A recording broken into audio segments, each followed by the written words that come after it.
Hi friends, అందరికీ నమస్కారం. Friends, ఈ వీడియోలో ఇప్పుడిప్పుడే మన యొక్క రాష్ట్ర వ్యాప్తంగా ఉన్నటువంటి మహిళలందరికీ ఆడబిడ్డ నిధి పథకానికి సంబంధించి ఒక్కొక్కరికి రూ. 18,000 డబ్బులనేది విడుదల చేయడం కోసం మొత్తం పూర్తిగా సిద్ధమైతే చేశారండి. అయితే ఈ యొక్క రూ. 18,000 ఎవరెవరికి వస్తాయి, ఎవరెవరికి రావు, అలాగే మన యొక్క రాష్ట్ర వ్యాప్తంగా ఉన్నటువంటి మహిళలు ఈ 2 పనులు గనక మీరు చేసుకోకుండా ఉన్నట్లయితే ఖచ్చితంగా మీకు ఈ పథకానికి సంబంధించిన డబ్బులు రావన్నమాట. దీనికి సంబంధించి ఆంధ్రప్రదేశ్ రాష్ట్ర ముఖ్యమంత్రి నారా చంద్రబాబు నాయుడు గారు మనకు ఒక నోటిఫికేషన్ కూడా ఇవ్వడం జరిగింది. సో వీడియోలో నేను మీకు క్లారిటీగా ప్రతి ఒక్క అప్డేట్‌ని కూడా ఎక్స్‌ప్లెయిన్ అయితే చేస్తాను. మధ్యలో మనకు కొన్ని డాక్యుమెంట్స్ కూడా కావాల్సి ఉంటుందన్నమాట. ఇంపార్టెంట్ డాక్యుమెంట్స్ అవి. సో వాటికి సంబంధించి కూడా ఎక్స్‌ప్లెయిన్ అయితే చేస్తాను. దయచేసి వీడియోని మీరు స్టార్టింగ్ నుంచి ఎండింగ్ వరకు ఎక్కడ కూడా స్కిప్ చేయొద్దు. పూర్తిగా చూడండి. సో చాలామంది ఏం చేస్తుంటారంటే మధ్యలో స్కిప్ చేసుకుంటూ వెళ్ళిపోతుంటారు. అట్లాంటి వారికి పథకానికి సంబంధించిన సరైన అవగాహన లేక ఈ యొక్క పథకానికి సంబంధించినటువంటి బెనిఫిట్ అనేది మిస్ అయిపోయే అవకాశం ఉంటుంది.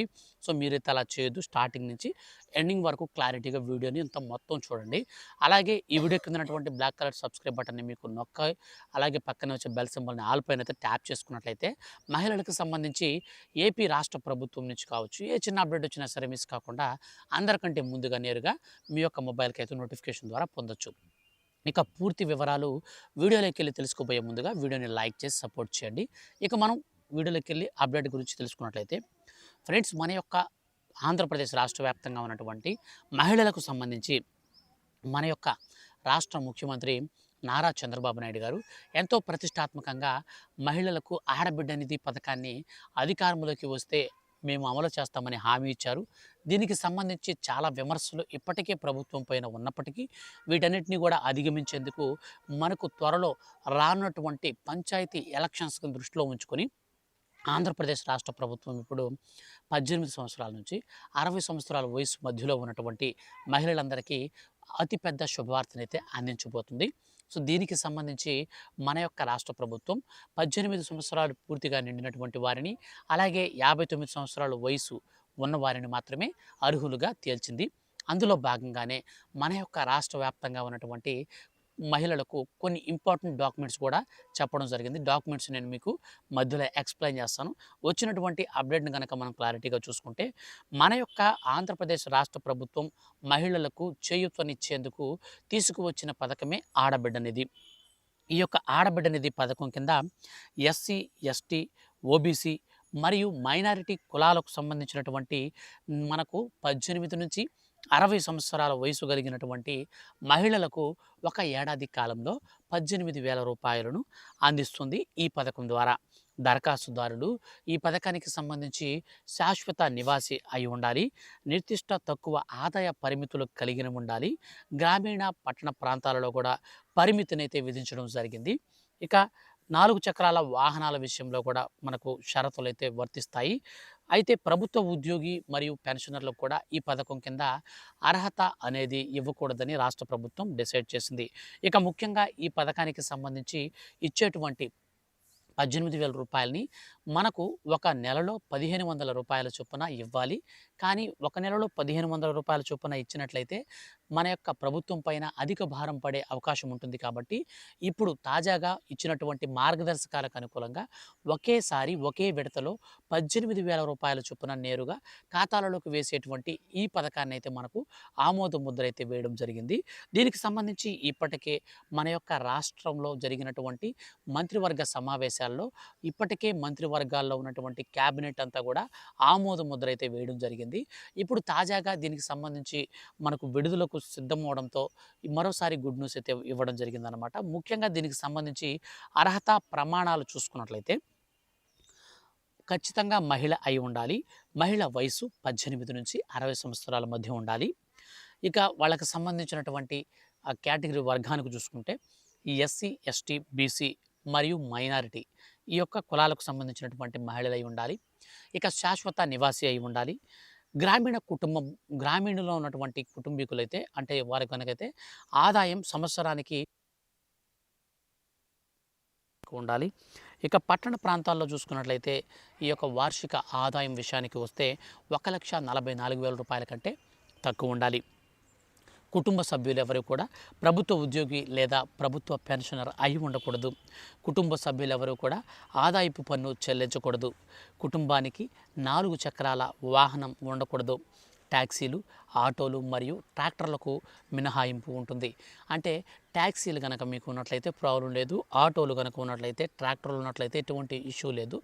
మీకు కనుక వైట్ కలర్తో కూడినటువంటి కారు కనుక ఉంటే, అంటే వైట్ కలర్ బోర్డు కలిగినటువంటి కారు, వైట్ కలర్ అన్నాను కదని చెప్పేసి కలర్ అనుకోవద్దు. సో వైట్ కలర్ బోర్డు అనమాట అది. సో ఎల్లో కలర్ బోర్డు అంటే ట్యాక్సీ కిందకు వస్తుంది, వైట్ అంటే ఓన్ కిందకు వస్తుంది. సో ఇదన్నమాట. ఇక తర్వాత వచ్చేసి మనకు పట్టణ ప్రాంతాలలో కుటుంబం వచ్చేసి 750 నుంచి 1000 చదరపు అడుగుల కంటే తక్కువ నిర్మాణ స్థలాన్ని కలిగి ఉండాలి. సో చాలామందికి 1000 చదరపు అడుగుల కంటే ఎక్కువ ఇంటి నిర్మాణం అయితే ఉంటుంది, పెద్ద ఇల్లులు అనమాట. సో వాళ్ళందరినీ కూడా మన యొక్క రాష్ట్ర ప్రభుత్వం ఈ పథకానికి అర్హులుగా తీసుకోదు. 750 నుంచి 1000 కంటే తక్కువ ఉండాలి. ఇక అవసరమైనటువంటి డాక్యుమెంట్స్ విషయానికి వస్తే ఇది చాలా ఇంపార్టెంట్. చాలామంది ఈ విషయం కాడే ఇబ్బందులు పడి వాళ్ళకి ఈ స్కీమ్ బెనిఫిట్ అనేది మిస్ అయిపోతున్నారు. సో కాబట్టి ఇంపార్టెంట్ విషయం అయితే మనం వచ్చాము. ఇక్కడ మీరు శ్రద్ధగా అయితే వినండి. మనకు కావాల్సినటువంటి డాక్యుమెంట్స్లో మీ యొక్క రేషన్ కార్డు ఉంది కదా, రేషన్ కార్డు అనేది ఖచ్చితంగా రేషన్ కార్డులో మీ పేరైతే ఉండాలి. సో తర్వాత వచ్చేసి మనకు ఆధార్ కార్డు అయితే ఉండాలి, కుల ధృవీకరణ పత్రం మరియు ఆదాయ ధృవీకరణ పత్రం, అలాగే వయసు రుజువు. అంటే మనకు వయసు రుజువు కింద వచ్చేసి ఆధార్ అప్డేట్ హిస్టరీ అంటారు. సో అదైతే మనం తీసుకోవాల్సి ఉంటుంది. ఇక బ్యాంక్ పాస్బుక్, అలాగే మన passport size photo, mobile number, ఇవి మనకు కావాల్సినటువంటి డాక్యుమెంట్స్. ఈ డాక్యుమెంట్స్లో కూడా మనకు ఇంపార్టెంట్ అని చెప్పాను కదా, ఇప్పుడు చెప్తాను చూడండి. మీ యొక్క రేషన్ కార్డులో మీ పేరు ఉండాలి. మీ పేరు ఖచ్చితంగా రేషన్ కార్డులో ఈకేవైసీ అయి ఉండాలి. మీ పేరు రేషన్ కార్డులో ఉండి ఈకేవైసీ కనుక మీకు కనుక లేకపోతే ఈ స్కీమ్ మీకు వర్తించదు. ఈకేవైసీ ఖచ్చితంగా కలిగి ఉండాలి. ఇక రెండో పాయింట్గా వచ్చేసి మనకు వయసు రుజువుకు వచ్చేసి మనకు ఆధార్ కార్డు అప్డేట్ హిస్టరీ సరిపోతుంది. అండ్ ఆధార్ కార్డులో ఖచ్చితంగా ఆంధ్రప్రదేశ్ రాష్ట్ర శాశ్వత నివాసి అయినట్టుగా మనకు అడ్రస్ అనేది ఉండాలి. అప్పుడు మనకు ఎటువంటి ప్రాబ్లం లేదు. ఇక బ్యాంక్ అకౌంట్ విషయానికి వస్తే ఎన్పిసిఐ మ్యాపింగ్ కలిగినటువంటి బ్యాంక్ అకౌంట్ ఖచ్చితంగా కలిగి ఉండాలి.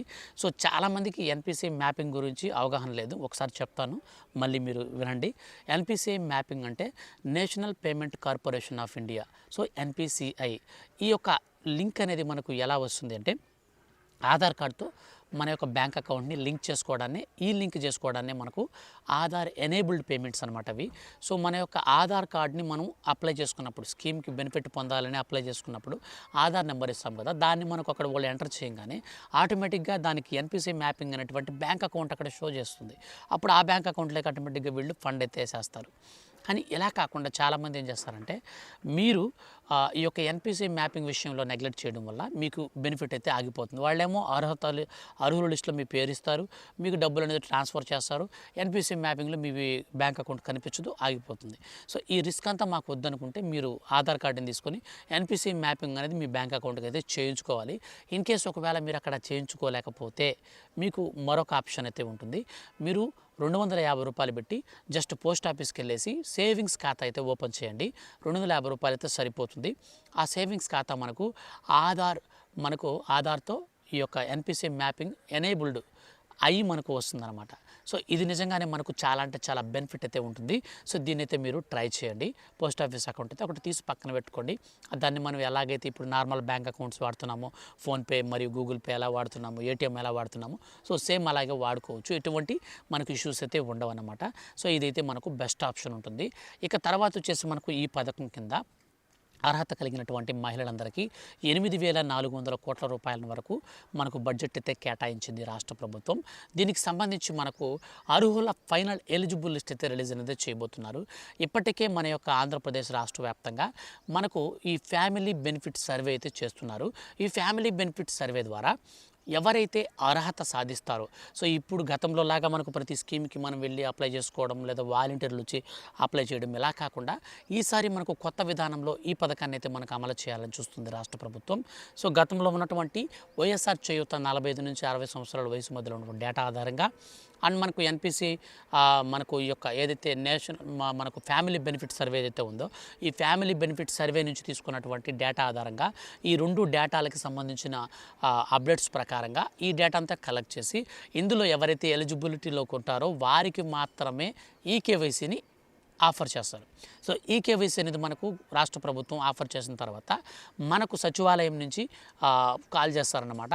సార్ మీ యొక్క ఇంట్లో వచ్చేసి మీతో పలానా ఆమె పేరుంది కదా, ఈమె వచ్చేసి ఈ ఆడబిడ్డ నిధి స్కీమ్కి ఎలిజిబిలిటీ సాధించింది, ఈమె వచ్చి ఈ కేవైసీ వేయాలి, వేలిముద్ర వేయాలి, మీరు ఎక్కడ ఉంటారో చెప్పండి, మేము వస్తాం, లేదంటే మీరే రండి అని చెప్పి సచివాలయంకైనా పిలిపించి మీ దగ్గర ఈ కేవైసీ తంబు తీసుకొని మీ యొక్క ఫోటో అనేది ఆ స్కీమ్కి సంబంధించి యాడ్ చేసి నేరుగా గవర్నమెంట్కి అయితే సబ్మిట్ చేస్తారు. అనంతరం మనకు అర్హుల లిస్ట్ అయితే వస్తుంది. అర్హుల లిస్ట్ అనేది వచ్చిన తర్వాత ఆ యొక్క లిస్టులో మనకు ఏవైనా అభ్యంతరాలు ఉంటే ఒక 5 రోజుల పాటు టైం అయితే ఇస్తారు. ఈ యొక్క అభ్యంతరాలన్నింటినీ కూడా మనం క్లారిఫై చేసుకుంటే అనంతరం మనకు ఫైనల్ ఎలిజిబుల్ లిస్ట్ అయితే మనకు కలెక్టర్ల ఆమోదాని కోసం వెళ్ళి అక్కడి నుంచి మనకు డైరెక్ట్ రిలీజ్ చేస్తారు. ఫండ్ వచ్చేసి మనకు నారా చంద్రబాబు నాయుడు గారు డైరెక్ట్ కంప్యూటర్లో బటన్ నొక్కి నేరుగా ఖాతాలకు విడుదల చేస్తారు. మనకు మరో 4 రోజుల్లో ఈ ప్రాసెస్ అంతా కూడా అయితే స్టార్ట్ కాబోతుంది. సో దీనికి సంబంధించి ఫర్దర్గా ఏ చిన్న అప్డేట్ వచ్చినా సరే ఖచ్చితంగా నేను మీకు వీడియో చేసి మరొక అప్డేట్ని అయితే వీడియో చేసి తెలియజేస్తాను. మిస్ కాకుండా ఉండాలనుకుంటే మాత్రం వీడియో కింద ఉన్నటువంటి బ్లాక్ కలర్ సబ్స్క్రైబ్ బటన్ని క్లిక్ చేసి పక్కనే వచ్చే బెల్ సింబల్ని ఆల్ పైన ట్యాప్ చేయండి. అలాగే ఈ వీడియోని మీరు లైక్ చేసి మీ యొక్క ఫ్రెండ్స్ అండ్ ఫ్యామిలీస్ అందరికీ కూడా షేర్ అయితే చేయండి. Thank you for watching.